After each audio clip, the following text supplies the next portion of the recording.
3200 ஆண்டுகள் கடந்த தமிழர்களின் வரலாற்றை பறைசாற்றும் வகையில் தாமிரபரணி நதிக்கரை காட்சிப்படுத்த அமைக்கப்பட்ட பொருணை அருங்காட்சியகத்தை செவ்வாய்க்கிழமை முதல் பார்வையிட பொதுமக்களுக்கு அனுமதி வழங்கப்பட்டுள்ளது.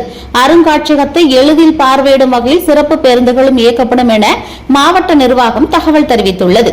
பொருணை என்பது தமிழ்நாட்டின் வற்றாத ஜீவ நதியான தாமிரபரணி நதியின் ஆதி பெயராகும். திருநெல்வேலி மாவட்டத்தில் உற்பத்தியாகும் பொருணை ஆறு தூத்துக்குடி மாவட்டம் வழியாக கடலில் கலக்கின்றது. இந்த பொருணை ஆற்றங்கரை நாகரிகத்தை அறிந்து கொள்ள தூத்துக்குடி மாவட்டம் ஆதிச்சநல்லூர், சிவகலை, கொர்க்கை மற்றும் திருநெல்வேலி மாவட்டம் துளுக்கர்பட்டி ஆகிய 4 இடங்களில் அகழ்வாராய்ச்சிகள் மேற்கொள்ளப்பட்டது. திருநெல்வேலி மாவட்டம் பாளையங்கோட்டை தாலுகாவுக்கு உட்பட்ட ரெட்டியார்பட்டி ரெட்டைமலை அருகே பொருணை அருங்காட்சியகம் அமைக்க முதலமைச்சர் மு க ஸ்டாலின் கடந்த 2023ஆம் ஆண்டு அடிக்கல் நாட்டினார்.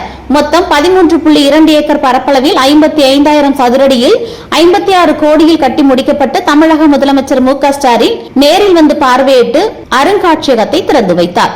தமிழர்களின் பெருமையை பறைசாற்றும் பொருணை அருங்காட்சியகத்தில் அறிமுக கட்டடம், சிவகலை காட்சியரங்கில் இரும்பின் தொன்மை காட்சிக்கூடம், முதுமக்கள் தாலி காட்சிக்கூடம், வாழ்விட பகுதி காட்சிக்கூடம் என பல்வேறு பகுதிகள் அமைக்கப்பட்டுள்ளது. மேலும் தமிழர்கள் நாகரிகத்தை ஜென்சி தலைமுறையினரும் தெரிந்து கொள்ள வேண்டும் என்ற அடிப்படையில் தாமிரபரணி ஆற்றங்கரை நாகரிகம் எவ்வாறு இருந்திருக்கும் என்பதை காட்சிப்படுத்தும் விதமாக அதிநவீன 5D தொழில்நுட்பத்தில் காட்சியரங்கம் அமைக்கப்பட்டுள்ளது.